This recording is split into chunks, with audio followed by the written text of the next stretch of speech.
Meus irmãos, boa noite, graça e paz. Vamos nos colocar de pé e dar início ao culto.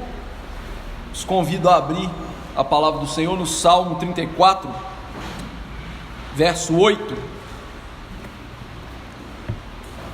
Nós vamos ler esse texto numa só voz. Vai ser a nossa chamada à adoração nessa noite. Salmo 34, verso 8. Nós vamos ler todos juntos esse salmo. Salmo 34, verso 8. Todos juntos nós vamos ler esse trecho do salmo. É a nossa chamada à adoração. Salmo 34, verso 8. Leitura em uma só voz. Assim diz a palavra do Senhor: Ó, provai e vede que o Senhor é bom. Bem-aventurado o homem que nele se refugia. Vamos orar. Senhor Deus, Pai Santo, Rei dos altos céus, maravilhoso Senhor, nós te bendizemos, porque nesse momento nos achegamos ao Senhor e nós vamos provar que o Senhor é bom. Nós vamos testemunhar da tua bondade, misericórdia e graça na nossa vida. Ó Deus, nós vamos sentir o gozo de cultuar o teu santo nome, pois para isso o Senhor nos criou. E Deus, nós exaltamos porque também somos bem-aventurados, porque entendemos que não há refúgio verdadeiro a não ser no Senhor, o Salvador das nossas vidas. Peço-te, portanto, que baseado nestas realidades espirituais e contando com a mediação perfeita de teu Filho, o Senhor venha aceitar o culto que vamos prestar nessa noite, que ele lhe seja agradável e que seja, ó Deus, para a nossa edificação. Perdoe os pecados de todos nós, porque nós não merecemos o que recebemos do Senhor. Ó Deus bendito, fique conosco, em Jesus Cristo que eu oro, amém. Ainda de pé, queridos irmãos, vamos andar um pouco mais nos Salmos, e o Salmo 46, nós vamos ler todo este Salmo, Salmo 46, nós vamos ler de maneira alternada todo o Salmo 46.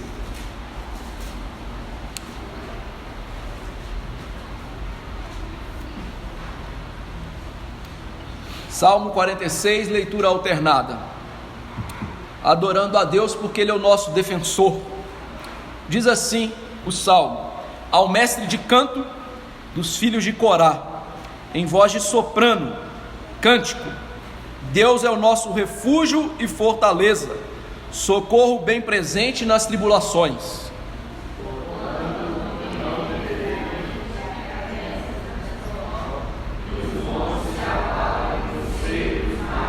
Ainda que as águas tumultuem e espumejem, e na sua fúria os montes se estremeçam,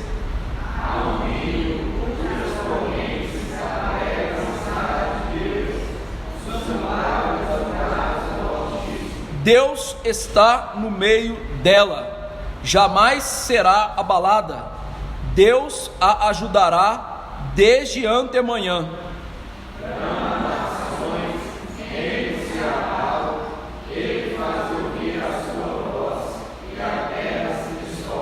O Senhor dos exércitos está conosco, o Deus de Jacó é o nosso refúgio.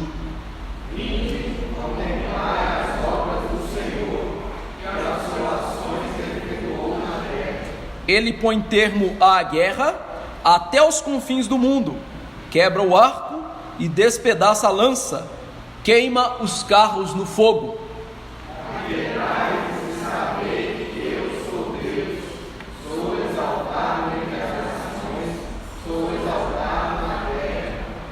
O Senhor dos exércitos está conosco, o Deus de Jacó é o nosso refúgio. Louvado seja Deus por essa salvação e essa proteção que vem de Deus. É notório o salmista falar: aquietai-vos e sabei que eu sou Deus. Literalmente no hebraico é: calem a boca, eu sou Deus. E é isso que devemos fazer: calar a boca e saber que Ele é Deus, está acima de todas as coisas. Vamos adorar esse Deus cantando o cântico do Salmo 96, que também fala da salvação que vem do Senhor.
Assentar, queridos irmãos.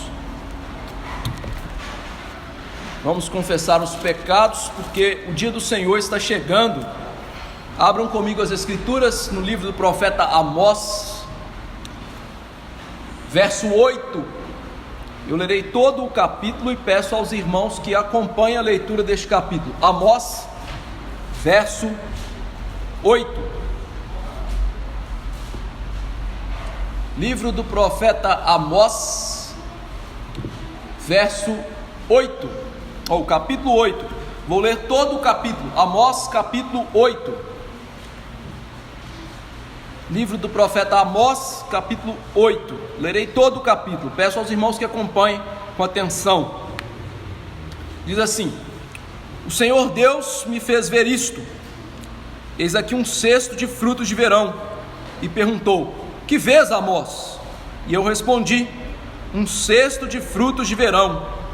Então o Senhor me disse: Chegou o fim para o meu povo de Israel, e jamais passarei por ele. Mas os cânticos do templo naquele dia serão uivos, diz o Senhor Deus. Multiplicar-se-ão os cadáveres em todos os lugares, serão lançados fora. Silêncio, ouvi isto, vós que tendes gana contra o necessitado e destruís os miseráveis da terra, dizendo: Quando passará a festa da lua nova, para vendermos os cereais? e o sábado para abrirmos os celeiros de trigo, diminuindo o efa e aumentando o ciclo, e procedendo dolosamente com balanças enganadoras, para comprarmos os pobres dinheiro e os necessitados por um par de sandálias, e vendermos o refúgio do trigo? Jurou o Senhor pela glória de Jacó: eu não me esquecerei de todas as suas obras para sempre. Por causa disso, não estremecerá a terra, e não se enlutará todo aquele que habita nela? Certamente levantar-se-á toda como Nilo, será agitada e abaixará como o rio do Egito. Sucederá que, naquele dia, diz o Senhor Deus, farei que o sol se ponha ao meio-dia, e entenebrecerei a terra em dia claro. Converterei as vossas festas em luto, e todos os vossos cânticos em lamentações. Porei pano de saco sobre todos os lombos, e calva sobre toda a cabeça. Farei que isso seja como luto por filho único, luto cujo fim será como dia de amarguras. Eis que vem dias, diz o Senhor Deus, em que enviarei fome sobre a terra, não de pão, nem de sede de água, mas de ouvir as palavras do Senhor. Andarão de mar a mar e do norte até o oriente, correrão por toda parte procurando a palavra do Senhor e não a acharão. Naquele dia, as virgens formosas e os jovens desmaiarão de sede. Os que agora juram pelo ídolo de Samaria dizem: como é certo viver o teu Deus Odã, e como é certo viver o culto de Berseba. Esses mesmos cairão e não se levantarão jamais. Esse trecho enigmático das Escrituras do Antigo Testamento mostram alguns eventos interrelacionados. Primeiro, mostra que por causa do pecado, o povo de Deus se tornou como frutos podres, ou seja, o pecado tornava esse povo algo podre diante de Deus. Depois disso, ele mostra qual pecado é esse. Eles estavam doidos para o dia de sábado, que era o dia de cultuar a Deus, passar, para que eles pudessem vender e comprar, ou seja, eles não gostavam de descansar no Senhor. E Deus diz para eles: vocês então têm esse pecado, e eu nunca vou me esquecer desse pecado. E por causa disso, acontecerá um evento. O evento que ele descreve é a morte de Cristo. A terra que escurece ao meio-dia, um lamento por filho único, e uma festa da Páscoa transformada em lamento. Ou seja, Cristo morreria pelos pecados do seu povo. No entanto, o povo que não obedecesse a Deus, aqueles que não se arrependessem dos seus pecados, eles ficariam correndo atrás de uma palavra que eles achavam que teriam e jamais a encontrariam. Como que isso se cumpre na nossa vida hoje? Cristo morreu pelos nossos pecados. O que devemos fazer? Nos arrepender e ouvir a palavra que nos chama ao arrependimento enquanto é tempo. E é isso que nós vamos fazer agora, orando silenciosamente diante de Deus, suplicando o perdão dos nossos pecados. Oremos silenciosamente e depois de alguns instantes eu peço a nossa irmã Sóia que nos eleve a Deus numa oração de confissão de pecados por todos nós. Oremos.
Amém.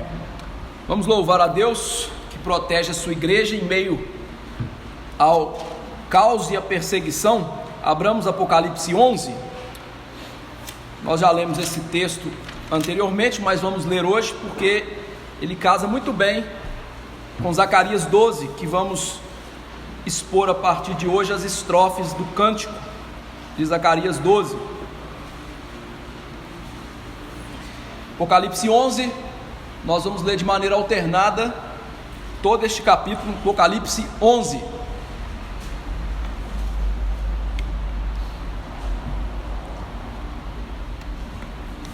Assim diz a palavra de Deus: foi-me dado um caniço semelhante a uma vara, e também me foi dito: dispõe-te e mede o santuário de Deus, o seu altar, e os que naquele adoram.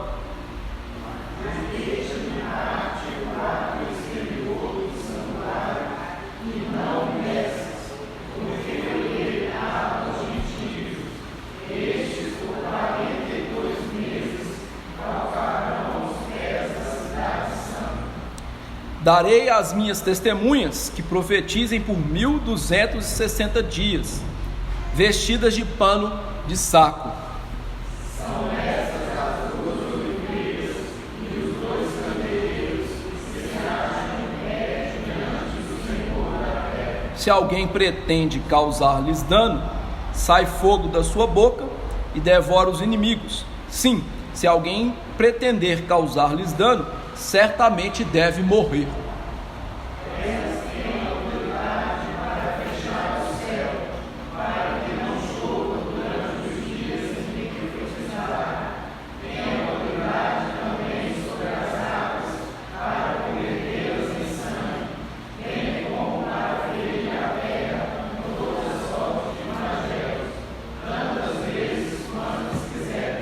Quando tiverem então concluído o testemunho que devem dar, a besta que surge do abismo pelejará contra elas e as vencerá e matará.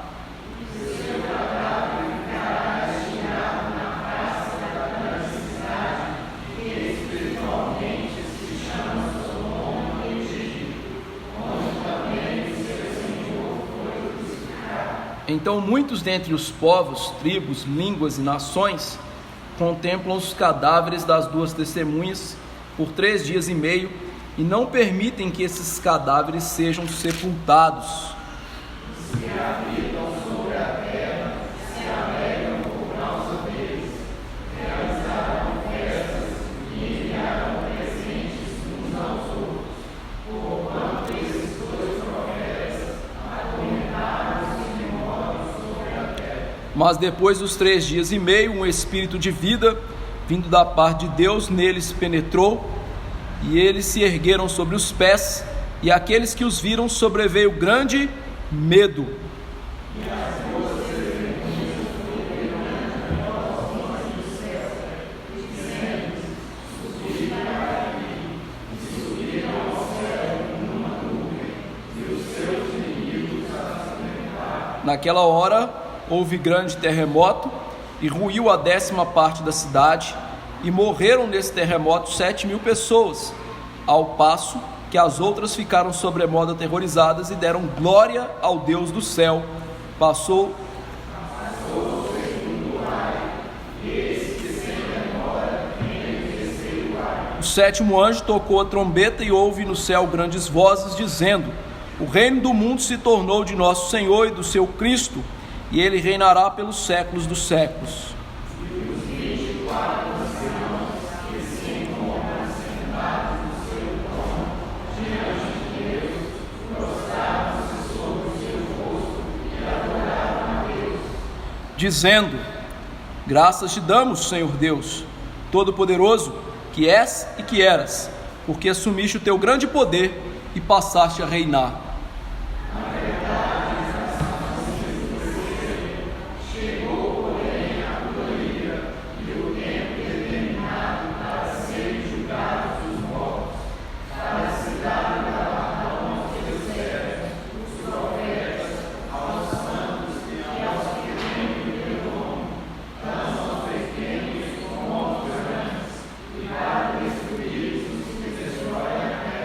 Abriu-se então o santuário de Deus, que se acha no céu, foi vista a arca da aliança no seu santuário, sobrevieram relâmpagos, vozes, trovões, terremotos e grande saraivada.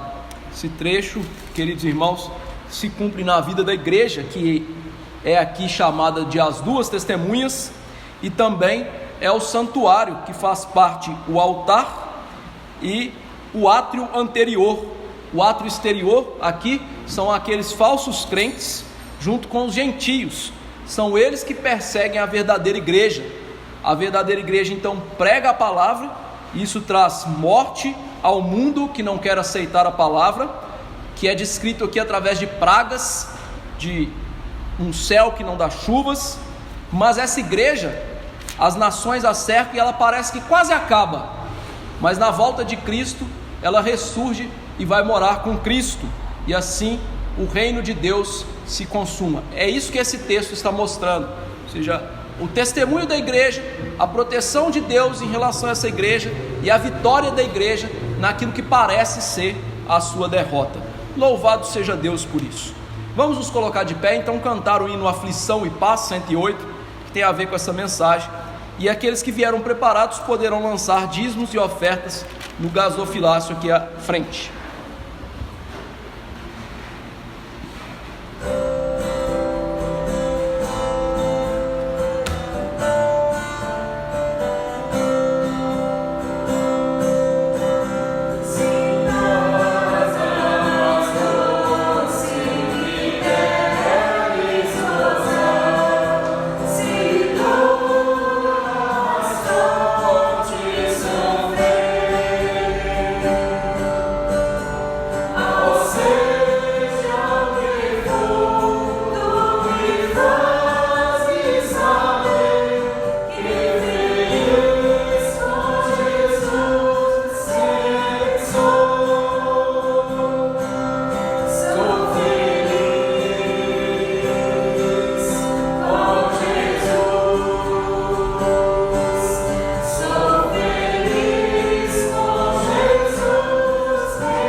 favor, nos eleve a Deus numa oração de gratidão.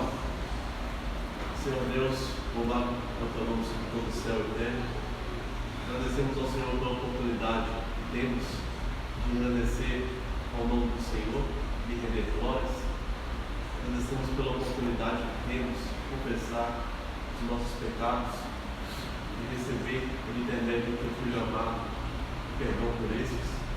E pedimos ao Senhor que o Senhor possa estar falando aos nossos corações através da tua palavra, quando que venhamos a aprender, colocar na prática tudo aquilo que nos é ensinado pela tua santa palavra. Agradecemos ao Senhor pelos dízimos e pelas ofertas, e dá-nos um coração grato a ti, dia após dia, que venhamos contribuir de modo agradável ao Senhor. Eu te peço, Deus, e te agradeço, orando no nome de Jesus. Amém. Amém. Podemos assentar, queridos irmãos. Vamos passar a pregação da palavra. Os convido a abrir no livro do profeta Zacarias, capítulo 12. Hoje nós vamos expor do verso 1 ao 3. Eu já preguei o verso 1 ao 9 em forma de resumo. E hoje nós vamos explorar mais o verso 1 ao 3, que é a primeira estrofe desse poema. Zacarias 12, 1 a 3.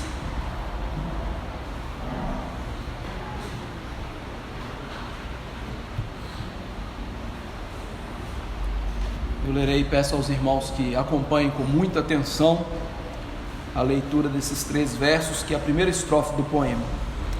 Diz assim: sentença pronunciada pelo Senhor contra Israel. Fala o Senhor, o que estendeu o céu, fundou a terra e formou o espírito do homem dentro dele.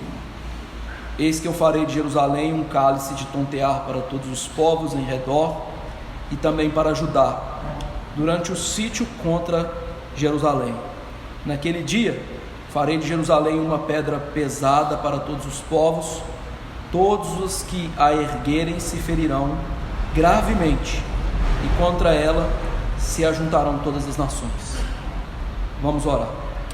Nosso Deus e Pai, nosso Senhor bendito, santo é o Senhor, Tu és maravilhoso, Tu és o Rei de toda a terra. Diante de Ti, ó Deus, nos curvamos, porque percebemos o quão pequenos somos, quão ínfimos somos. Afinal, mesmo o salmista, olhando para a criação, arguiu ao Senhor: o que somos nós para que o Senhor se lembre de nós, para que o Senhor nos visite? Isto ao olhar para a criação, mas ao olhar para o Senhor pelos olhos da fé e pela Tua palavra, esse sentimento se avulta ainda mais nos nossos corações. Quem somos nós diante do Senhor? O Senhor é elevado demais, é grande demais, é todo poderoso. Por isso, nesse momento, que os nossos corações se encham deste sentimento e nos submetamos a Ti, nos humilhemos, ó Deus, ante a Tua presença santa, sabendo que és Tu, Senhor nosso, que fala conosco por meio das sagradas letras. Ajude para que o Teu servo exponha com fidelidade esse texto, e ajude para que os Teus servos que estão cultuando ao Senhor, participando do culto, o façam agora, por meio de ouvir a Tua palavra santa, e isto para o perdão dos nossos pecados, para a santificação das nossas vidas, para a nossa salvação.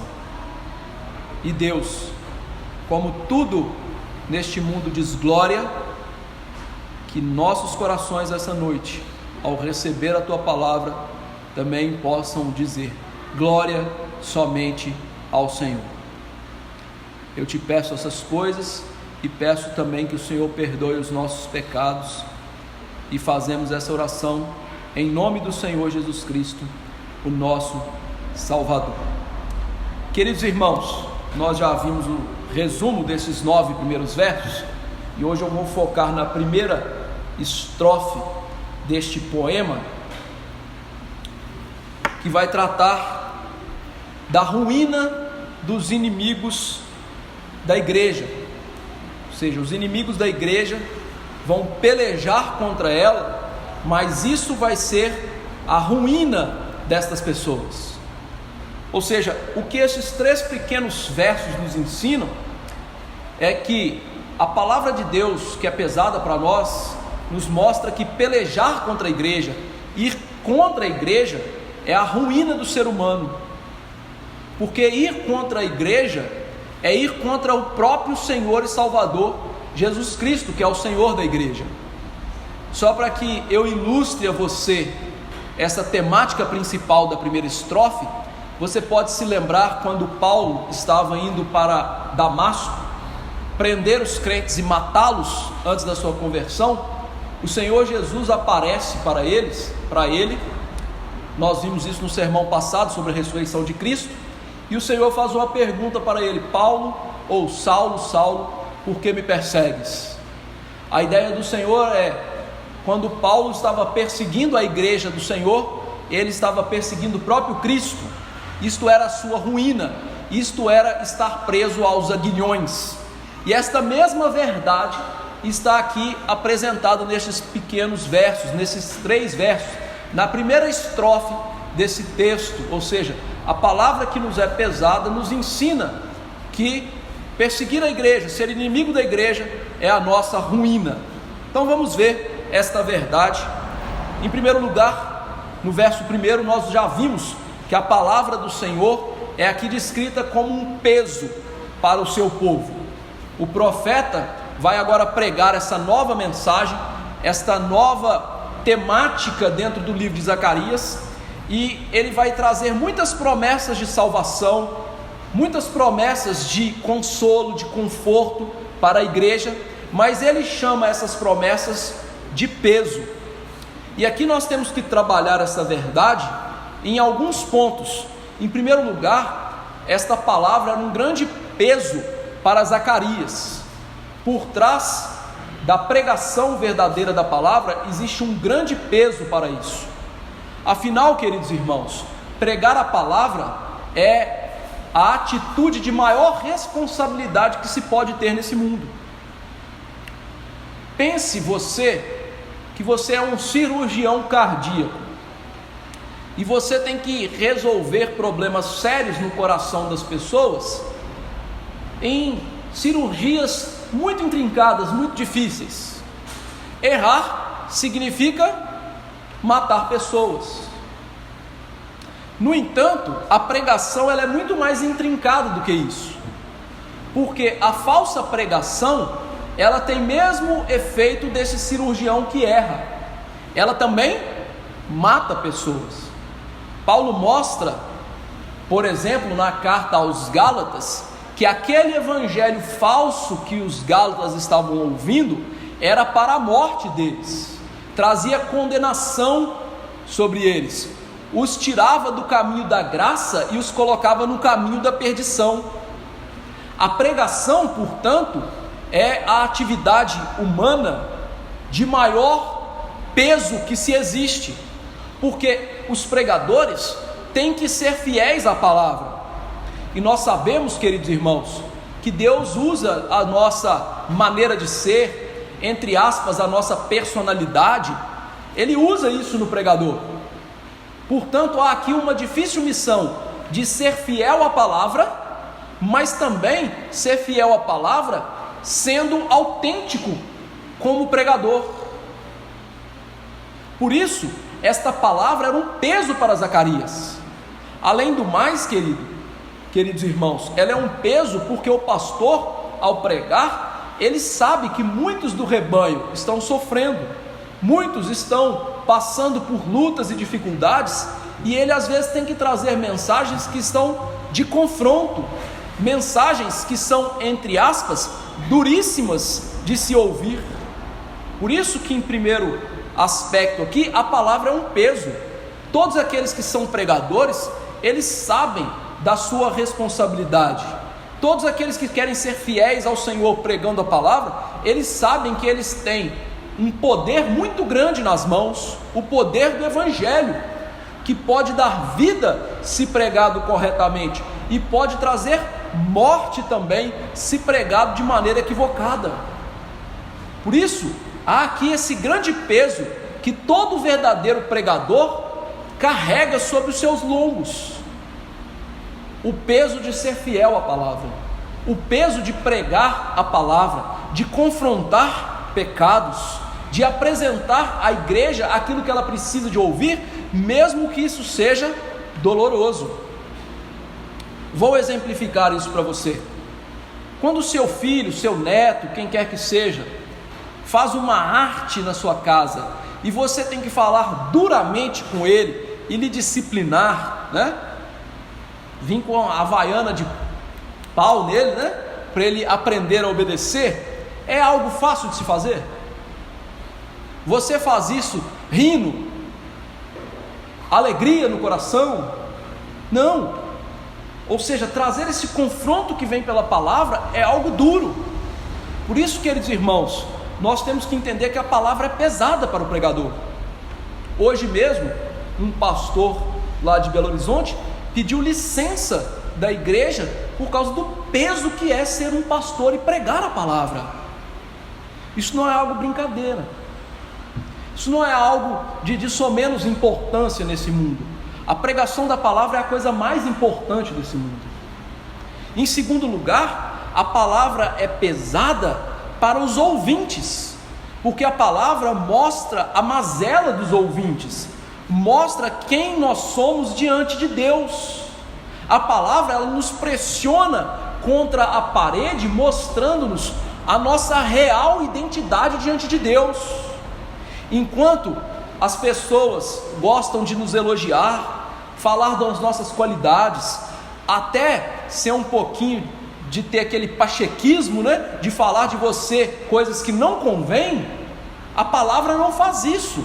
A palavra, ela sempre aponta para a realidade. Ela aponta para um homem que tem um coração tortuoso, aponta para um homem que tem obras que são manchadas pelo pecado, ela aponta para um homem que é rebelde em relação a Deus. A palavra, ela é um grande peso. Por quê? Porque ela nos mostra os nossos pecados e estampa os pecados na nossa cara. A palavra de Deus, então, ela é um grande peso porque ela traz duras repreensões. Nós lemos aqui hoje no livro de Amós que Deus chamou o seu povo de frutos podres, mal cheirosos. Isso vem da palavra. Jesus chamou os fariseus de hipócritas e raça de víboras. Ele não chamou eles de bonitinho, não. Quiser bonitinho, não. Assim, vocês são hipócritas, vocês são raça de víbora, vocês, indo mais adiante, são filhos do diabo, o diabo que é vosso pai. Paulo também fez isso em Efésios 2. Se nós todos éramos filhos do diabo. A palavra de Deus, ao ouvir isso, ela nos pressiona. Mas, queridos irmãos, uma coisa tem que acontecer, tanto para o pregador, quanto para aquele que escuta a palavra. A palavra tem que cativar nossa atenção e nosso coração. A palavra, ela tem que ser palatável aos nossos lábios espirituais. Devemos ouvi-la com prazer, lê-la com prazer, meditar nela com prazer. E esta é uma atitude distintiva daqueles que amam de verdade a Deus. O Salmo 119, no verso 16, 24, 47 e 92, tem praticamente o mesmo versículo, que diz: com efeito, os teus testemunhos são o meu prazer. Ou seja, a palavra de Deus é o prazer do crente, daquele que prega e daquele que ouve. Paulo disse em Romanos 7, 22, no tocante ao homem interior, tenho prazer na lei de Deus. Ou seja, a palavra era o verdadeiro prazer da vida de Paulo.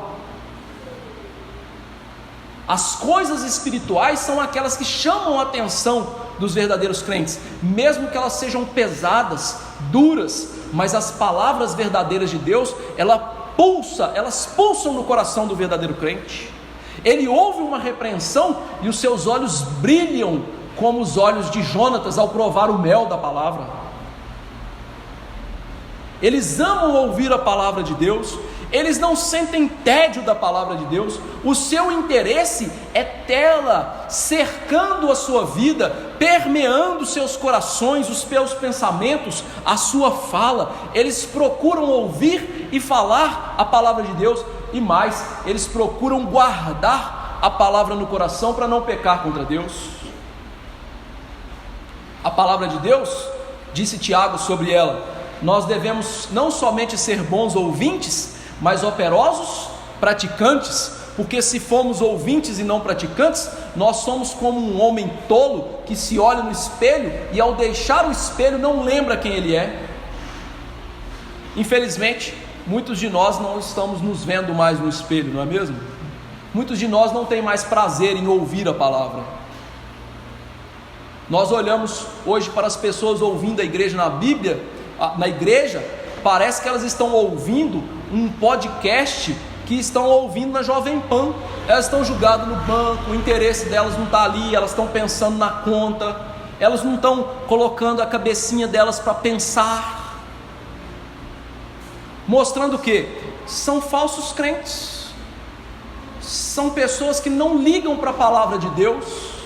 A palavra não é a coisa mais preciosa na vida deles, e essa palavra vai ser de grande peso para a condenação deles. E aqui num segundo aspecto da palavra, porque quanto mais ouvimos da palavra e não nos arrependemos, mais ela serve para a nossa condenação. Por isso os puritanos costumavam dizer que o inferno está cheio de homens que ouviram milhares de sermões, porque ouviram, mas nunca ouviram com um coração bom e reto para frutificar, nunca sentiram o peso da palavra nos pressionando ao arrependimento para a vida.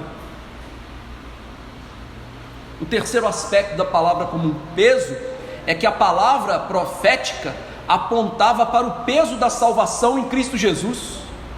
Meus irmãos, a palavra de Deus para o Senhor Jesus Cristo foi sobremodo pesada, porque todo o Antigo Testamento apontava para o nosso Senhor a maneira cruenta que ele morreria naquela cruz.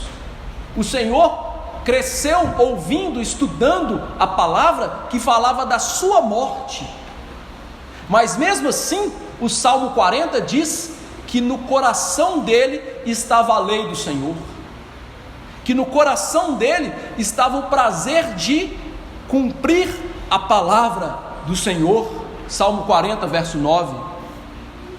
Mesmo que a palavra de Deus trouxesse grande peso na vida de Cristo, mostrando a ele que ele seria morto pelos pecados do povo, que ele seria traspassado pela justiça de Deus, porque a lei condena pecadores, e ele recebeu sobre si o nosso pecado, ele tinha prazer nessa palavra, ele meditava nessa palavra, e ele amava essa palavra, e ele fez de tudo para cumprir na vida dele essa palavra, a palavra pesada da salvação.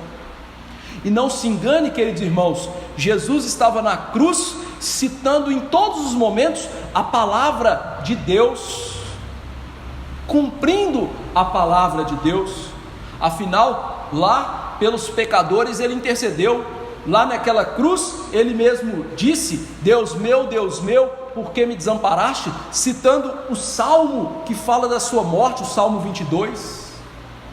Ou seja, a palavra é pesada, porque a salvação envolve o peso de toda a lei de Deus, traspassando a alma de Cristo pelos nossos pecados. Cristo sofreu o peso da palavra por receber sobre si o inferno, que era meu e seu, mas mesmo assim ele recebeu e ele se alegrou ao fazer isso.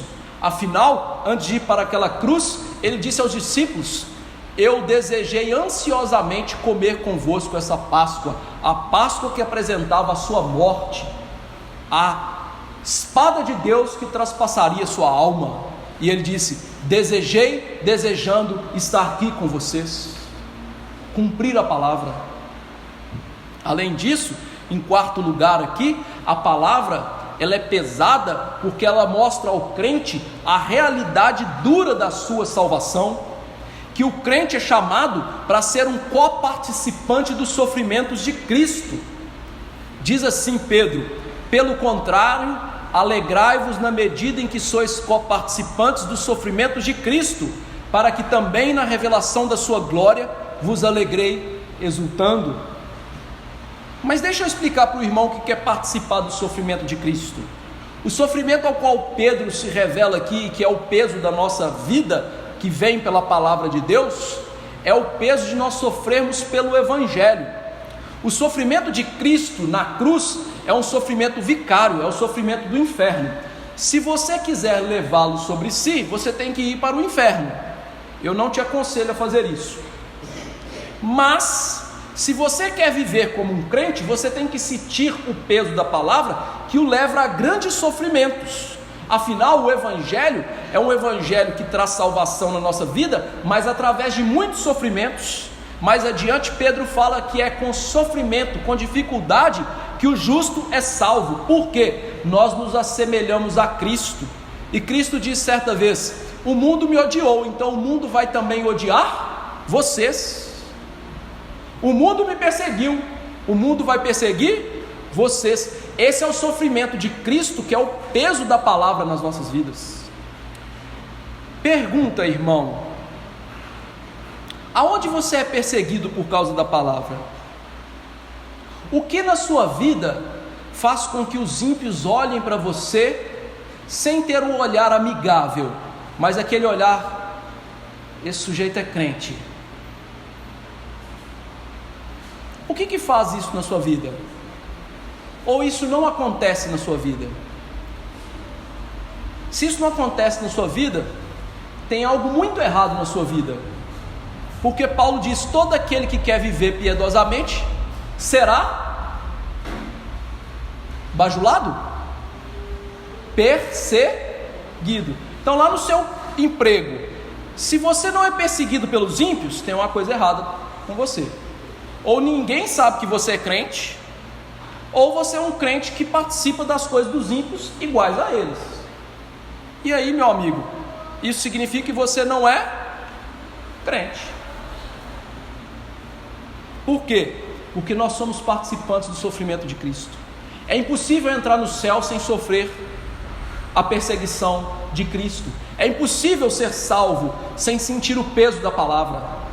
É impossível ser salvo sem você sentir a angústia de estar neste mundo, sendo pressionado por este mundo, sendo um piedoso, sendo um homem e uma mulher santificados.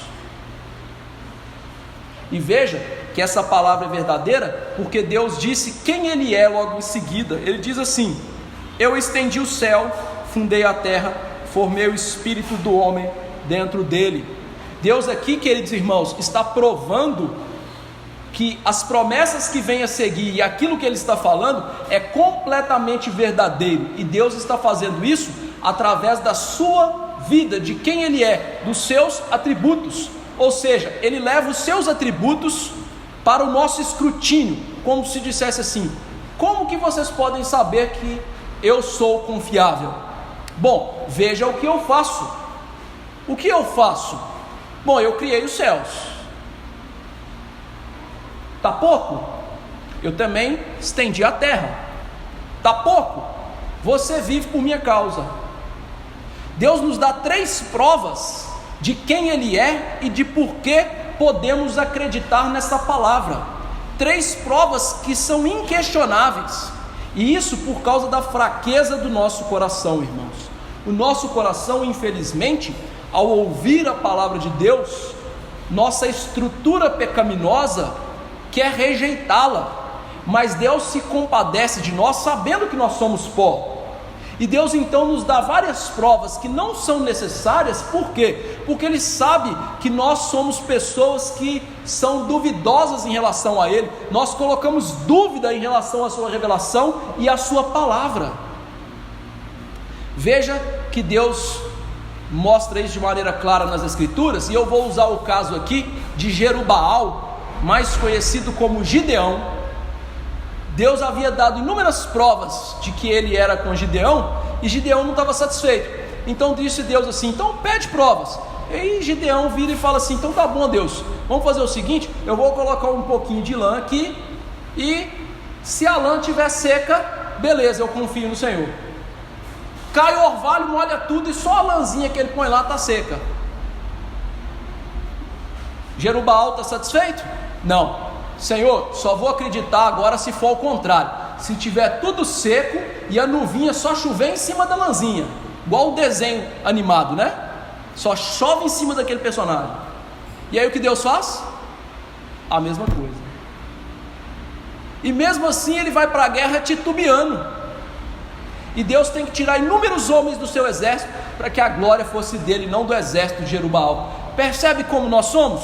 Deus sabe dessa nossa incredulidade. Deus sabe que por mais elevado que seja a nossa fé e nossa espiritualidade, em todos nós, mesmo crentes, ainda beira a incredulidade no nosso coração. A incredulidade ainda está agindo no nosso coração. E Deus aqui então diz o seguinte: eu vou dar provas para vocês que isso vai se cumprir. Eu sou o Senhor, eu criei os céus, eu criei a terra, e aqui também está que eu dei vida para vocês. Então acreditam nisso.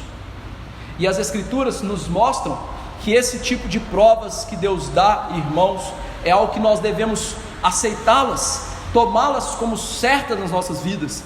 Mesmo que a doutrina da criação, como o autor de Hebreus diz, que nós a aprendemos e tomamos para nós como certa pela fé, Deus está chamando aqui o seu povo a viver por fé, porque essa é a vida do povo de Deus com Deus. Um povo que sim, tem um misto de incredulidade no coração, mas ele é chamado a vencer essa incredulidade pela fé verdadeira. Então Deus está dizendo: confie, creiam, aqui estão as provas, mostrando também, queridos irmãos, que a fé de muitas pessoas hoje é uma fé tortuosa, porque as pessoas hoje acreditam que a fé verdadeira não é racional, mas pelo contrário, a fé verdadeira e bíblica, ela está baseada na razão, na lógica e nas provas das Escrituras.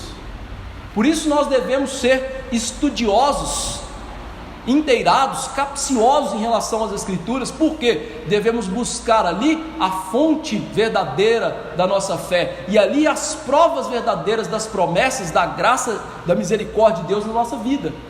Isso sim será assimilado pela fé, mas viver por fé é viver com base nas provas que Deus nos dá.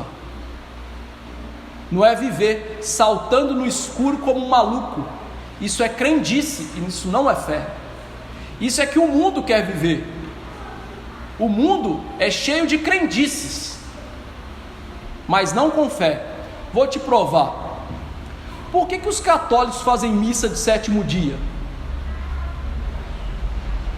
Onde que tem prova disso na Bíblia? Não tem. Isso chama-se crendice, porque isso não tem prova racional na Bíblia.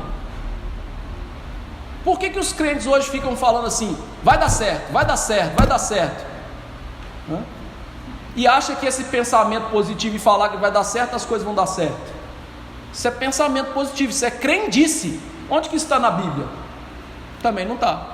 A fé, ela é racional, ela é verdadeira, ela busca as provas das Escrituras, ela busca logicamente nas Escrituras basear a sua vivência e aquilo que ela acredita. A fé não é destituída de provas.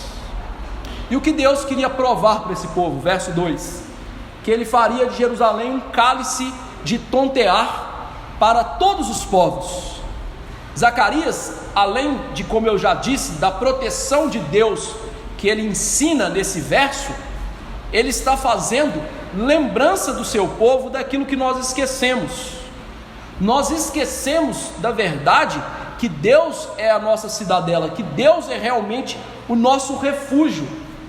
Nós, seres humanos, temos por hábito buscarmos refúgio na saúde. Nós, seres humanos, temos por hábito buscar refúgio nas nossas posições sociais, nas nossas questões sensoriais, aquilo que eu vejo, eu provo. Nós buscamos segurança nos nossos recursos financeiros, mas Deus procura aqui lembrar o seu povo de que a verdadeira segurança que o seu povo tem é nele, e que ele sim tem o seu papel peculiar de defender-nos. O que Deus está dizendo aqui é que Ele torna a igreja um lugar seguro pelo seu poder e não por aquilo que nós achamos que traz segurança nessa vida. Mesmo diante dos inimigos, que são muitos e que são fortes, Deus não permite que esses inimigos nos levem ao verdadeiro desespero, mas Ele nos dá uma prova básica, verdadeira, de que Ele é o nosso protetor, o nosso guarda, de que Ele é aquele que é o fundamento da nossa segurança nesse mundo. Ou seja, a segurança de todo verdadeiro crente é o próprio Deus. A rocha de todo verdadeiro crente é o Senhor Deus, e não as coisas que ele tem ou que ele busca ter, ou este mundo, ou o pastor, ou a sua igreja, denominação que ele está, mas é o Deus em que ele se firma, que ele ama, que ele serve, que ele se deleita, que ele conhece, ele se relaciona. Ele está mostrando aqui que o nosso Deus é que deve ser confessado como o nosso refúgio seguro na hora da tribulação.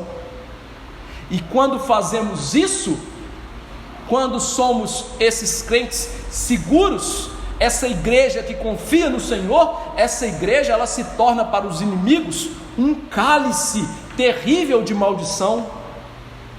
Aqui o profeta usa o linguajar do cálice, porque além das culturas serem acostumadas a beber antigamente, elas também eram acostumadas com a figura do cálice.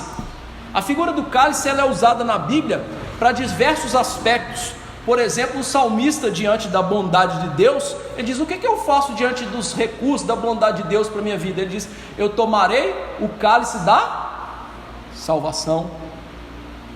A Páscoa era cercada por cálices, o cálice do juízo, o cálice da bênção. Aquela cultura era acostumada em ouvir esse tipo de linguajar, e o profeta aqui está adaptando a mensagem àquilo que eles conhecem, ou seja, vocês vão ser um cálice para essas nações.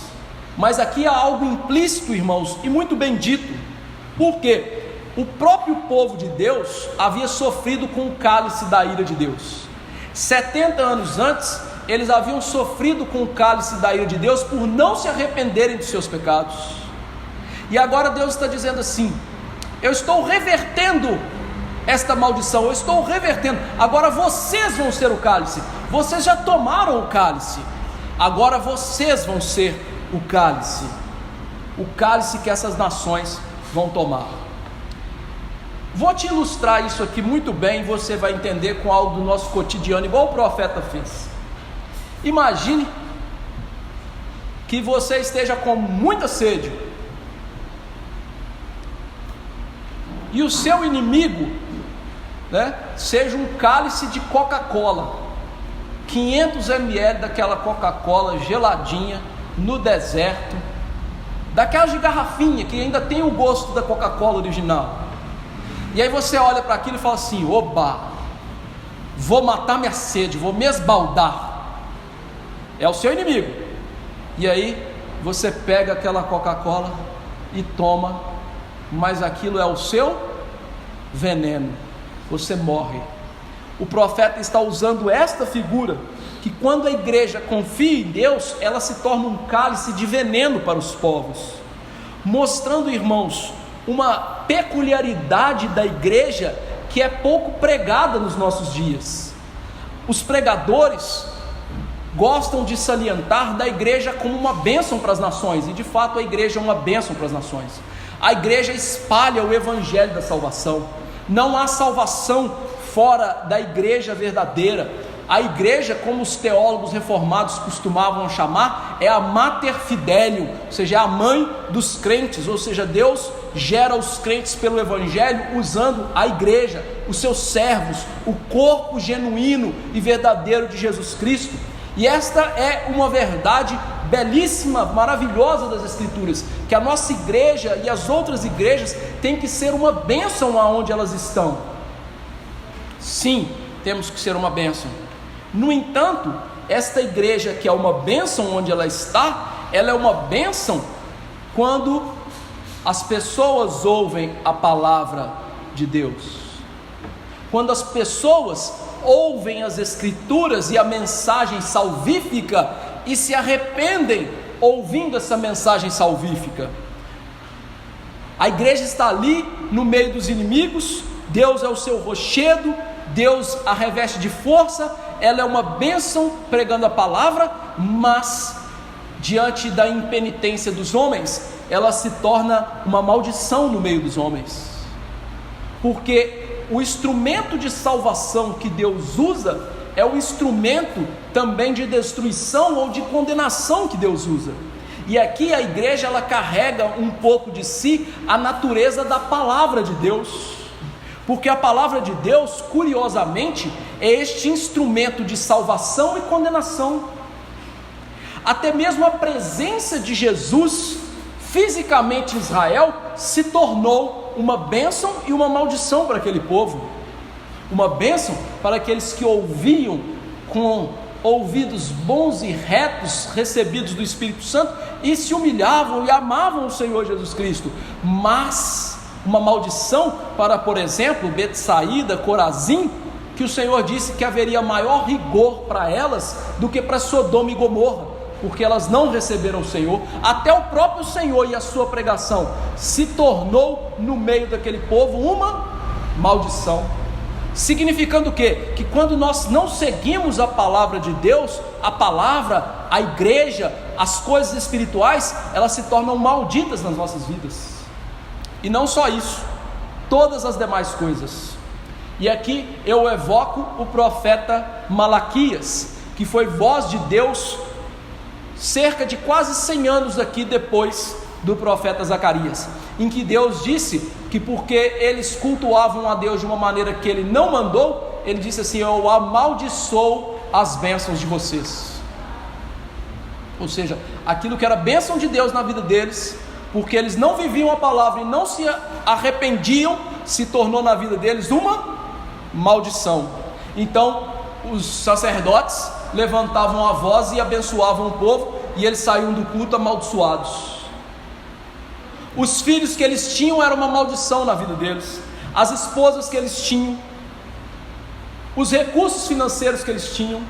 Por quê? Porque eles jamais se arrependiam dos seus pecados. E aqui Zacarias salienta essa verdade, que a igreja, ela se torna um cálice de tontear, de maldição para as nações, quando elas não escutam a palavra e, pelo contrário, elas intentam contra a igreja.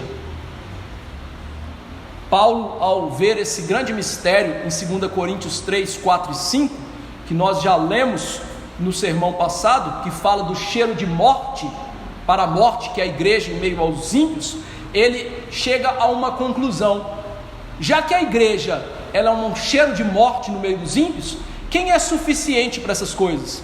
Ou seja, se nós que deveríamos ser uma bênção, por causa do pecado, das pessoas não ouvirem, elas são uma maldição no meio dessas pessoas, quem que é suficiente para isso? O que nós somos capazes de pensar? E aí Paulo diz assim: o Senhor é suficiente para essas coisas. O Senhor é suficiente para essas coisas, porque há aqui um grande mistério, que aquilo que deveria fazer bem às pessoas, que deveria levá-las à exaltação por ouvirem a palavra, receberem a salvação, se torna na vida delas uma grande pedra de tropeço.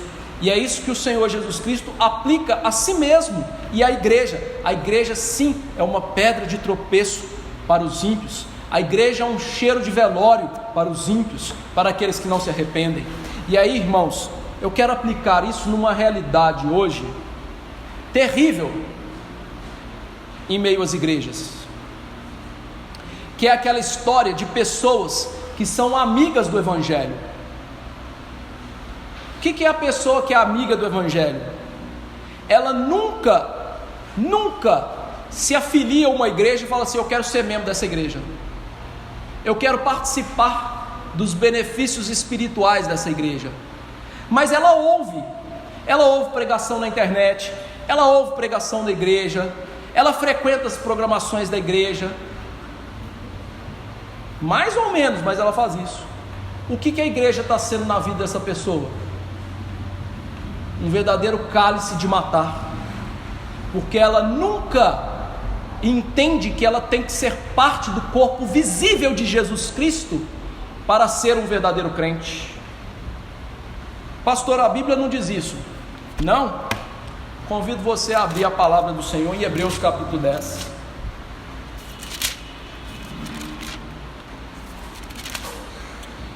Verso 25,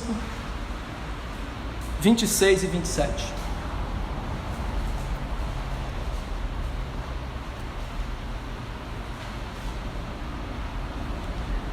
Diz a palavra: não deixemos de congregar-nos como é costume de alguns. Cuidado aí, irmãozinho engraçadinho que gosta de faltar no domingo na hora do culto. Cuidado. Ele está mandando: não deixem de ir na igreja. Primeira ordem: não deixem de ir na igreja. É costume de alguns. De quem? Ele vai mostrar logo em seguida. Façamos admoestações, tanto mais quanto vezes que o dia se aproxima. Jesus a cada dia está mais próximo de voltar. Pode ser daqui 1 milhão de anos, mas a cada dia que passa está mais próximo. Então cada dia que você vê que está chegando, esteja na igreja, esteja com seus irmãos, escute a palavra, fale da palavra. Por quê? Motivo. A ordem é: não deixe de congregar, não deixe de ser membro de uma igreja e estar na igreja no dia do Senhor. Por quê? Se vivermos deliberadamente em pecado, ou seja, isso é viver em pecado de maneira deliberada, você sabe que é errado e faz.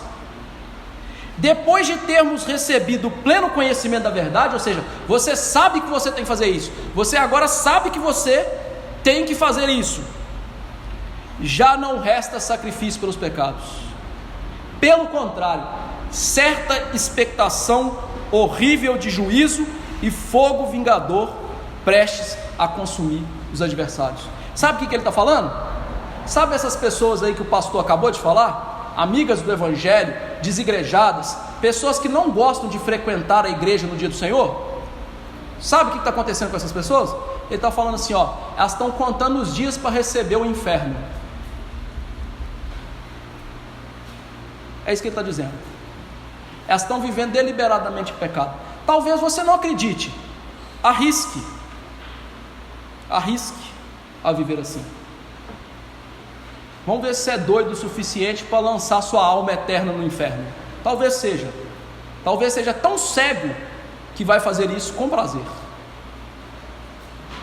É isso que ele está falando. A igreja se torna uma maldição para essas pessoas. A palavra se torna uma maldição para essas pessoas. E elas estão indo para o inferno cheia de maldição, cheias de: eu acredito assim, o certo é assim. Esse cara aí é um louco por falar isso. Eu sou a dona da verdade. Para mim, o dono da verdade é o Senhor Deus, e a verdade é a Bíblia, e a Bíblia não pode mentir, e a Bíblia está dizendo isso. Só resta o quê? Contar no relógio o dia de ir para o inferno. Cuidado para a igreja não ser uma maldição na sua vida. Verso 3: o que Deus ia fazer com essa igreja também? Ela seria uma pedra de esmagar para o mundo. O profeta começa esse verso usando a expressão naquele dia. Essa expressão, irmãos, aponta para uma dupla realidade na palavra de Deus. Em primeiro lugar, ela aponta para uma realidade da cruz do nosso Senhor e Salvador Jesus Cristo. Naquele dia é relativo ao dia do Senhor, o dia da intervenção de Deus. Nós lemos aqui em Amós 8, 7 a 10 o seguinte: o Senhor jurou pela glória de Jacó: não me esquecerei de todas as suas obras para sempre. Por causa disso, não estremecerá a terra, ou seja, a terra não vai chacoalhar num terremoto. Não se enlutará todo aquele que nela habita. Certamente levantar-se-á toda como o Nilo, será agitada e abaixará como o rio do Egito. Sucederá naquele dia, diz o Senhor Deus, que farei que o sol se ponha ao meio-dia, entenebrecerei a terra em dia claro, converterei as vossas festas em luto e todos os vossos cânticos em lamentações. Porei pano de saco sobre todos os lombos e calvas sobre a cabeça, e farei que isso seja como luto por filho único, luto cujo fim será como dia de amarguras. Ou seja, esse texto mostra que a realidade do dia do Senhor, em primeiro lugar, se cumpre na cruz de Jesus. O dia do Senhor é o dia em que Jesus morreu na cruz. Você viu a descrição de Amós? Dia que ficou escuro quando era claro. O que aconteceu com Jesus naquela cruz? Tudo ficou escuro. Que dia que Jesus morreu? Na festa da Páscoa. A festa da Páscoa era reconhecida pelos cânticos de romagem, em que eles chegavam em Jerusalém cantando, mas eles não cantaram mais. O que eles fizeram? Foram embora tristonhos. O dia que Jesus morreu, o que aconteceu na cidade de Jerusalém? Um grande terremoto. Amós está descrevendo o dia do Senhor, em primeiro momento, como o dia da morte de Jesus, que receberia o juízo pelos nossos pecados. Então o dia do Senhor, ou naquele dia na Bíblia, é em primeiro lugar o dia em que Jesus morre, e com isso ele traz salvação aos seus eleitos, salvação àqueles que amam a Deus, salvação àqueles que se submetem a Deus, salvação àqueles que se humilham diante de Deus, mas juízo sobre Satanás e os ímpios. É o dia decisivo da história, é o dia que a história mudou, que o perdão foi dado, mas também o perdão foi tirado daqueles que jamais se arrependeriam. Esta é a primeira realidade do dia do Senhor. A segunda realidade do dia do Senhor é um dia em que Deus derrotará os seus inimigos para sempre na volta de Jesus, em que Ele reúne as nações e as vence. Nós lemos lá desse dia em Apocalipse 11:18. Na verdade, as nações se enfurecem. Chegou, porém, a tua ira e o tempo determinado para serem julgados os mortos, para se dar galardão aos teus servos, os profetas, aos santos, os que temem o teu nome, tanto aos pequenos como grandes, e para destruírem os que destroem a terra. O dia do Senhor, esse dia em que a guerra vai acabar, o dia em que não há escapatória para os ímpios, o dia em que a igreja vai parecer derrotada, fraca, mas vai ser o dia da intervenção de Deus, que vai destruir os inimigos da igreja. Mas até chegar esse dia, Deus faz da sua igreja, queridos irmãos, uma pedra pesada demais. É interessante que o historiador judeu chamado Flávio Joséfo, ele conta que os judeus tinham uma brincadeira desde criança, que era empilhar pedras. Mas para empilhar as pedras, você tinha que levantá-las e colocá-las nas pilhas, e aqueles que não conseguissem carregar as pedras, obviamente saíam muito machucados e ainda eram um vexame para os seus amigos, ou seja, eles eram mangados, caçoados por não conseguirem fazer isso.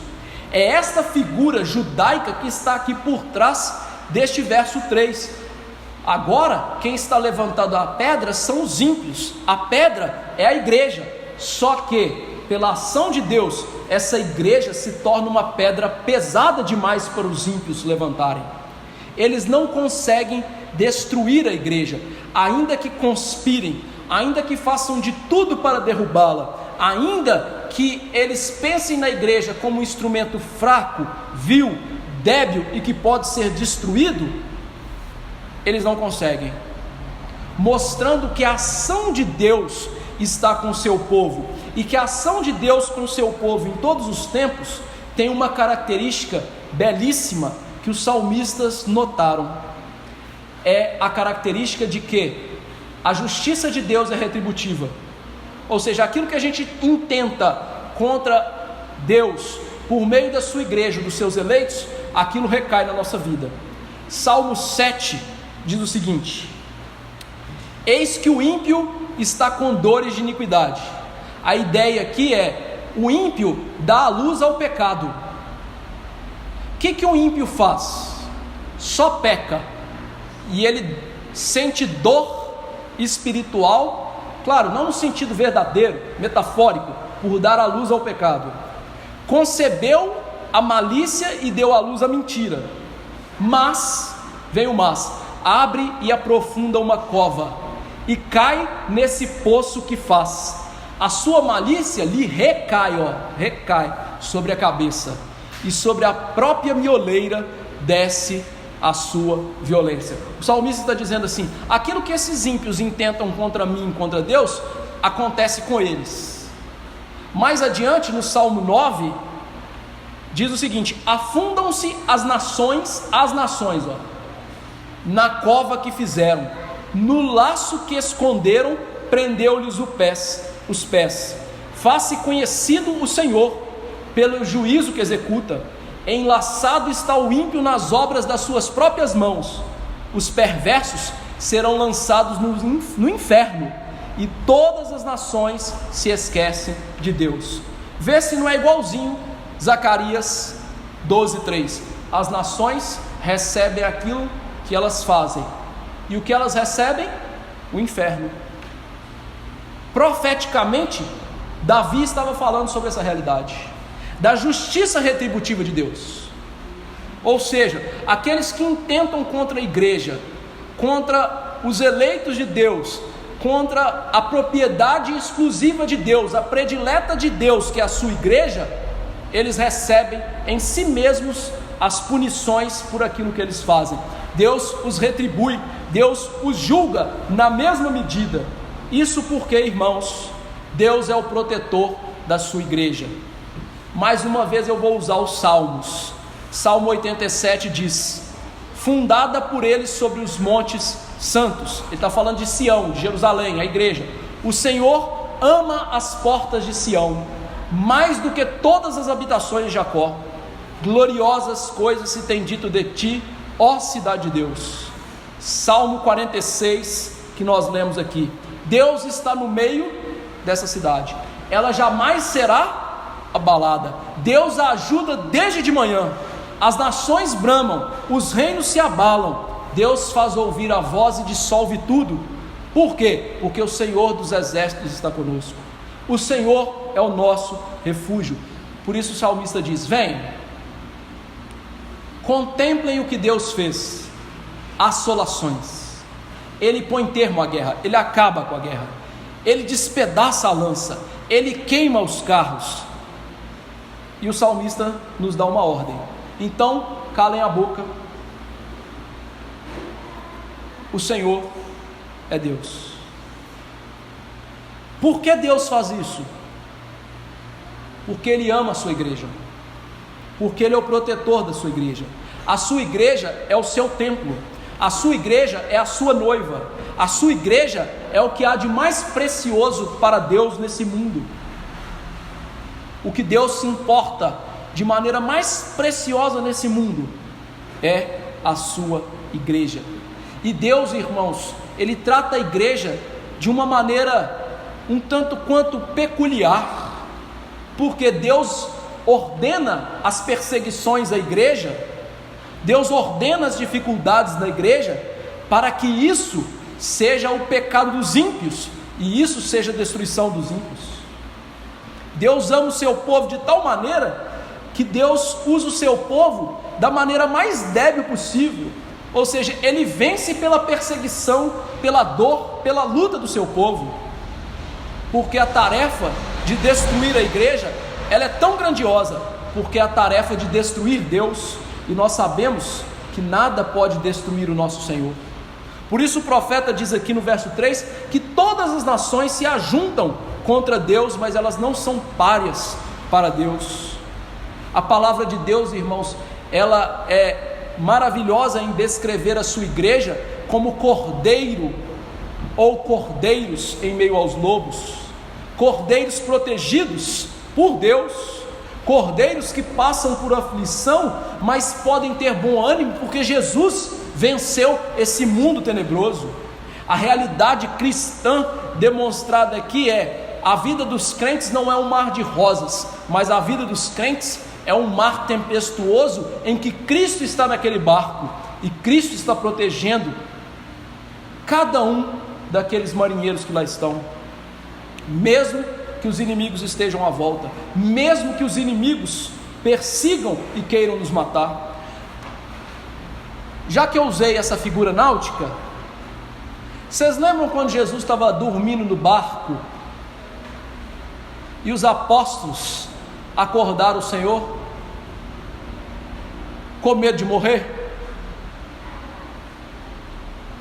Muito bonito, não é? Mas a Bíblia relata que havia muitos outros barcos em que o Senhor não estava. Imagine o que é estar naqueles outros barcos, naquele mesmo mar da Galileia, sem o Senhor no barco. Essa é a experiência dos ímpios, um verdadeiro desespero. A vida dos ímpios nunca tem sossego. Por quê? Porque Jesus não está no barco com eles. Jesus não está favorável a eles. Jesus jamais vai protegê-los. Jesus jamais vai trazer alento aos corações dos ímpios. Esse texto, então, irmãos, ele se cumpre na história da igreja, em primeiro lugar, quando este povo do Antigo Testamento, cercado, foi preservado como a igreja do Senhor, até que viesse o Senhor da igreja. Por isso esse texto apocalíptico se cumpre naqueles dias em que o povo de Deus, apoucado, pressionado, quase destruído, foi preservado para que houvesse igreja e houvesse o Senhor da igreja. Mas esse texto não se cumpre somente nos tempos de Zacarias, Malaquias e até a vinda de Cristo. Esse texto se cumpre também na vida dos apóstolos. Lá em Atos 4, 23 a 29, os apóstolos disseram: uma vez soltos, os apóstolos procuraram os irmãos e lhes contaram quantas coisas lhes haviam dito os principais sacerdotes e os anciãos que estavam perseguindo os apóstolos. Ouvindo isto, unânimes se levantaram a voz a Deus e disseram: olha o que eles disseram, olha como eles oraram: tu, soberano Senhor, que fizeste o céu, a terra e o mar e tudo que neles há. Igualzinho Zacarias, está vendo? Igualzinho Zacarias. E que disseste pelo Espírito Santo na boca de Davi, nosso pai e teu servo. Aí eles citam o Salmo 2: por que se enfurecem os gentios e os povos imaginam coisas vãs?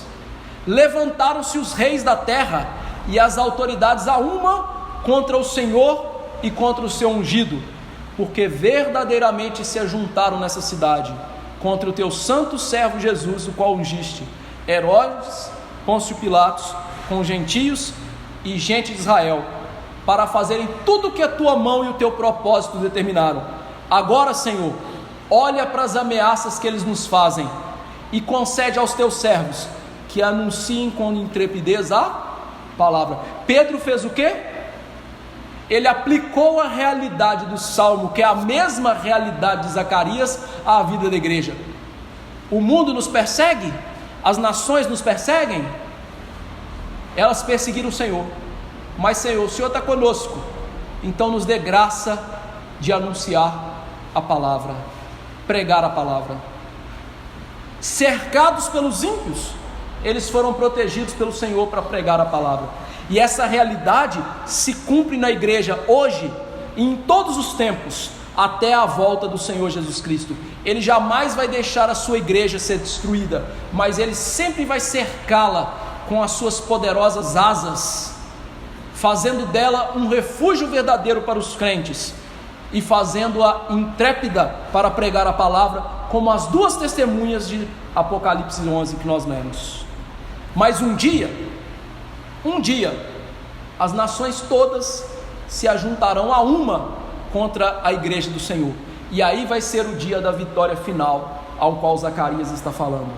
Diz Apocalipse 19:15: sai da sua boca uma espada afiada, para com ele ferir as nações, e ele mesmo as regerá com cetro de ferro, e pessoalmente pisará, olha que bonito, o lagar do vinho do furor da ira do Todo-Poderoso.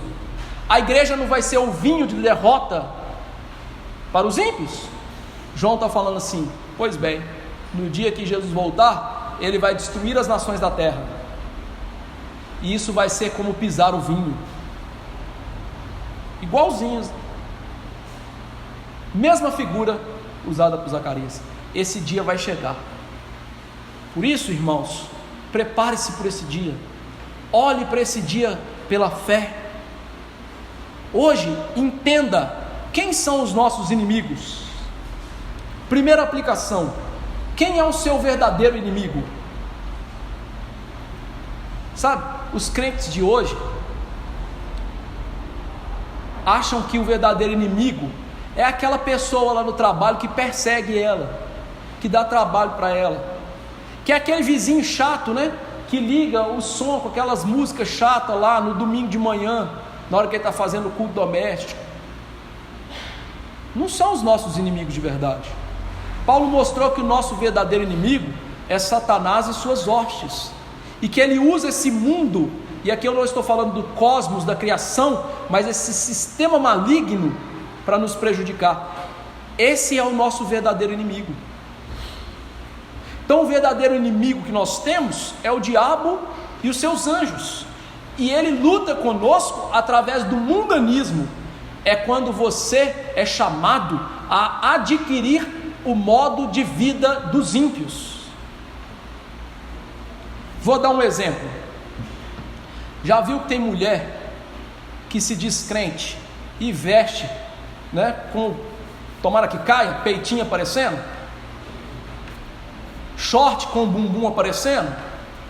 O que é isso? Isso é coisa do diabo na vida dela. Porque onde já se viu uma mulher crente mostrar os peitos para os outros e a bunda para os outros na rua? Chama-se mundanismo. Isso é o jeito que o diabo quer que você viva. Só que o diabo não faz isso só com as mulheres. Já viu as calças de viado que os homens estão usando hoje? Desculpa ser rasgado aqui. Aquelas calcinhas apertadinhas, né? Parece Chitãozinho Chororó, né? Calça de gay mesmo. Pra quê? Pra ser igual ao mundo. E aí os crentes vão no shopping e compram a calça de gay, e a mulher compra a roupa da prostituta e sai feliz da vida. Mundanismo. E aí você entra dentro da casa dos crentes. Que tipo de filme que eles estão assistindo? Filme que se chegar alguém na sala você tem que desligar. O que chama isso? Mundanismo. O que os crentes fazem no dia de domingo, que é o dia de cultuar a Deus? Assiste futebol, Fórmula 1, vai para o shopping. Aqui não tem shopping, né? Mas se você estivesse na cidade grande, você ia para o shopping. Vai para o shopping, comer em restaurante, para o clube, pensar nas coisas de amanhã, como nós vimos aqui em Amós 8. O que é isso? Padrão de vida do mundo. A palavra diz: chame o dia do Senhor de deleitoso. Se arrastares o pé de profanar o meu dia, vocês vão se deleitar em mim. E aí o crente fica assim: por que eu não sinto prazer de ir na igreja? Por que eu não sinto prazer em Deus? É óbvio, você não sente prazer nas coisas de Deus, você gosta do mundo. Só que quem é amigo do mundo é inimigo de Deus. Quem é inimigo de Deus está indo para o inferno. Seja mundano. Estou sendo irônico. Segunda aplicação: meu irmão, Deus está conosco em cada provação da nossa vida. Deus não evita o sofrimento na nossa vida. Mas diz o salmista: foi-me bom ter passado pela aflição, porque eu aprendi os teus decretos. Salmo 119, 71. Deus ordena o sofrimento na sua vida. Sabe por que Deus ordena o sofrimento na sua vida? Para você participar dos sofrimentos de Jesus, e para você ser parecido com Jesus. É interessante que nós somos crianças diante de Deus. As nossas crianças não precisam da disciplina para elas deixarem o pecado, deixarem de fazer as coisas erradas. Nós somos crianças diante de Deus.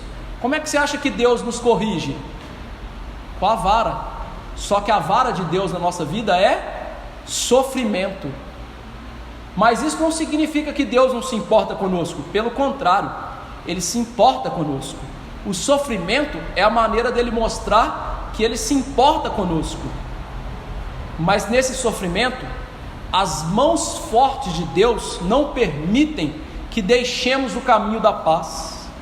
Ele nos mantém seguros no seio do seu poder, e Ele vai fazer isso até que o seu filho volte. Então, pastor, quando é que eu vou deixar de sofrer nessa vida? Só quando você morrer ou quando Jesus voltar, o que acontecer primeiro. Mas isso é bom para você. Terceira aplicação. Diante disso, pense no sofrimento de Jesus para te salvar.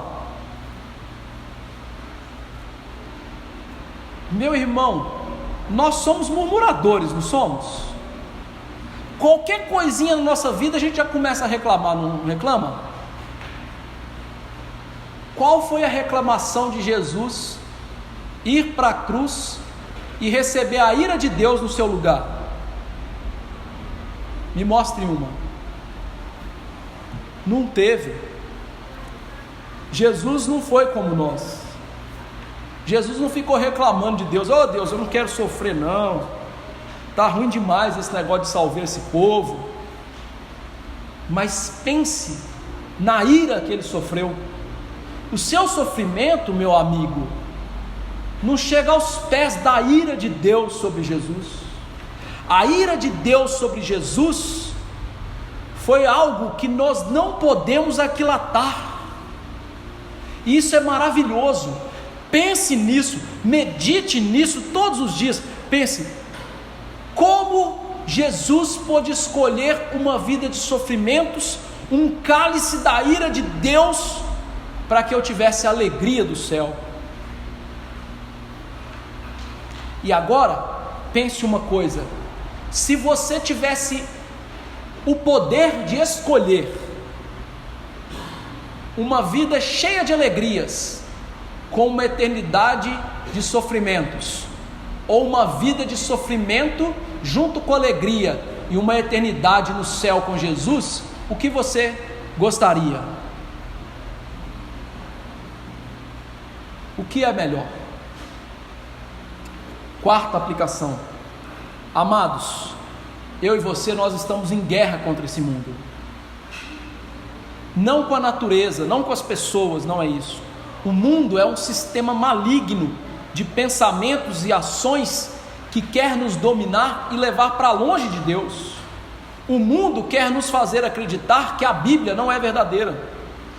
O mundo quer nos fazer acreditar que os pastores que são fiéis à Bíblia são radicais e loucos.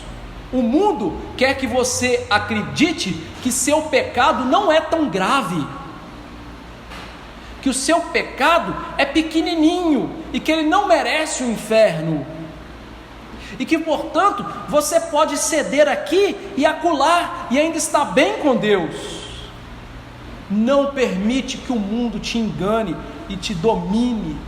A mensagem do mundo hoje é a mesma mensagem de Satanás. Satanás disse para Adão e Eva: vai lá, é só comer um frutinho, você não vai morrer. E olha o que deu. O mundo diz hoje: vai lá, divorcie-se para ser feliz, é só um divórciozinho, você arranja outro depois. O mundo diz para você o seguinte: olha, gaste todo o seu dinheiro com riquezas, com bobagem, com viagens, não dê um dízimo não, isso é bobagem. O seu dinheiro é seu, use ele para você.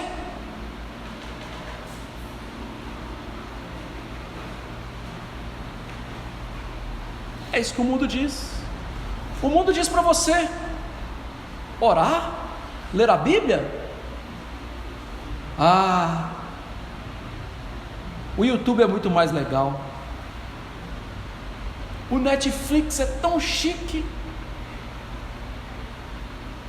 E não é nem 10% do seu salário, é só R$50. Percebeu como é que o mundo vai mostrando as coisas? Que isso?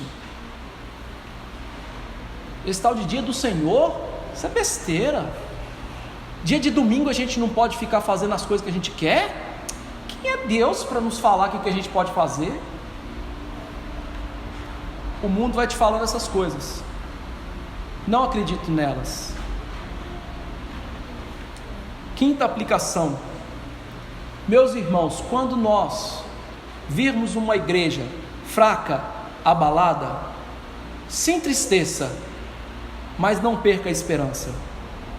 Porque a igreja pode parecer derrotada nesse mundo, mas a verdade é que a igreja vai permanecer até a volta de Jesus. Ora, ela vai ser pequena e débil, como ela foi antes da reforma, e como ela é hoje. Ora, ela vai ser forte e numerosa, como na reforma e no dia dos puritanos. Mas a verdade é que mesmo Satanás e esse mundo tentando de tudo para destruir a igreja, isso não vai acontecer. Deus faz dessa igreja e das igrejas verdadeiras uma pedra muito pesada para os ímpios destruir. Na verdade, quando eles intentam contra a igreja, eles estão intentando contra a pedra inamovível que chama-se Senhor Jesus Cristo, e Ele vai destruir todos esses ímpios. Quinta aplicação, ou sexta aplicação: no dia a dia, quando as pessoas se mostrarem contrárias a você, não olhe para ela como um inimigo. Então, não pague o mal com o mal. Deixe a vingança com Deus e ore para que aquela pessoa, que é entre aspas a sua inimiga, escute a palavra para a sua salvação. Que ela arrependa-se dos seus pecados. Que ela chegue a ouvir a palavra que você fala e creia no Cristo que você crê. Essa pessoa não é sua inimiga. Ore por ela, ame-a, veja nela um campo missionário. E sétima e última aplicação: o dia final está chegando, um dia que todos nós vamos estar diante do trono de Deus. A pergunta é: você vai estar sobre a pedra que é Cristo, ou debaixo da pedra que é Cristo? Você vai estar firme em Cristo, ou vai ser destruído por Cristo? Ou você está entre aqueles que beijam o Filho e estão sempre ante a sua face santa, ou você está entre aqueles em que o Filho hoje está de costas para você? Você está indo para o inferno e você está se enganando. Por isso, arrependa-se, busque em Deus arrependimento verdadeiro. Peça a Deus: Senhor, me dê um arrependimento verdadeiro dos meus pecados, mude o meu coração, me dê verdadeira salvação. Deus nos abençoe. Vamos nos colocar de pé e orar.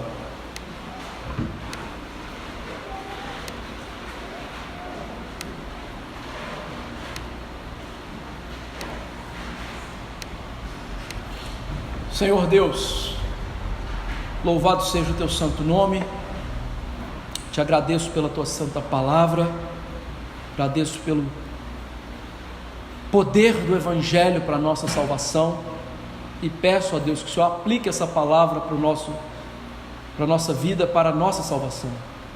Nos dê perdão de pecados, nos dê transformação, ó Deus, das nossas vidas, nos dê mudança, Senhor, dos nossos corações. Que os nossos corações sejam como aqueles corações descritos aqui pelo salmista e por Paulo, que amam a palavra do Senhor, amam as coisas espirituais, amam o poder do Senhor nas nossas vidas. Deus, nós te agradecemos porque desfrutamos, ó Deus, do perdão que há em Jesus. A tua ira caiu sobre o teu Filho para que jamais caísse sobre nós. Sendo assim, ajude-nos a viver essa realidade e a ser, ó Deus, para contigo, um vaso de honra para a honra do Senhor.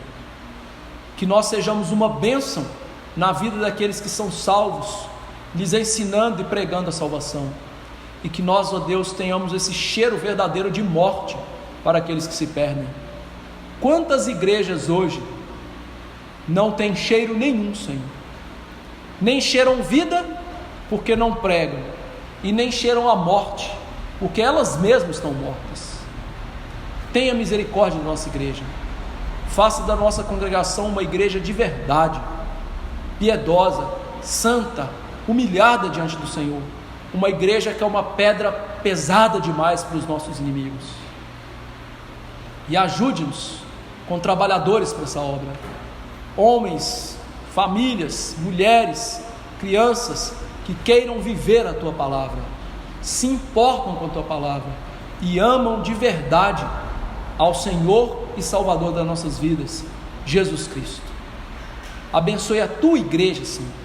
Hoje ela está fraca, apoucada no mundo, mas traga de novo a sensatez e faça forte. E Deus, se estivermos naqueles dias da volta de Cristo, quando a igreja estiver parecendo morta, não permite que nossa fé vacile, porque a nossa fé é tão pequena, Senhor. Nos dê misericórdia e que nos firmemos nessa palavra que ouvimos hoje. Traga à nossa memória o que pode nos dar esperança. Em nome de Jesus. Amém. Que a graça do Senhor Jesus Cristo, o amor do bendito Pai e a eterna consolação do Espírito esteja com a igreja do Senhor, hoje e para sempre. Amém.